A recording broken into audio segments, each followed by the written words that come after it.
દયાળુ બે ભક્તોને આશીર્વાદ દેવાના છે. એક છે સુનિલભાઈ આસોડિયા રાજકોટના, એમનો જન્મદિવસ છે. અને બીજા છે યોગેશભાઈ વસોયા સુરતના, એ ખુશાલીમાં તમને જમાડે છે. બસ એ કે મહારાજ રાજી થાય તો તમે બધા રાજી થાવ, પ્રેમથી તમે જમાડો છો કે મહારાજને, તો આજે અમારા તરફથી જમાડો કે. અને આ સુનિલભાઈનો જન્મદિવસ છે, એવા આશીર્વાદ આપો.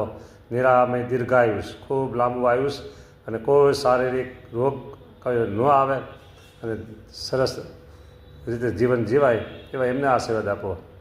અને એમના સેવક પાર્શ્વ તમારી સેવા બહુ કરે છે. એ સરસ મજાના હાર, વિવિધ પ્રકારના ફૂલથી હાર બનાવી તમને મહારાજ રાજી કરે છે.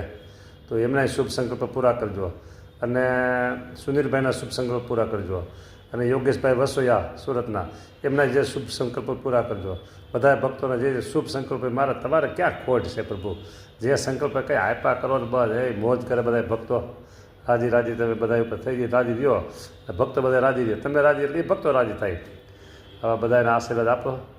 અને સરસ મજાનો તમારા થાળ તમને મને જમાડે છે બધા ભક્તો, તમે થાળ જમતા રહ્યો. બીજું આપણે કેવું લઈ જવું છે કે કાંઈ તમારે અહીંથી અક્ષરધામમાં તમારે કાંઈ લઈ જવું નથી, બરાબર ને? એટલે બધાને મોજથી તમે રાજીપો આપતા રહ્યો. જય સ્વામિનારાયણ.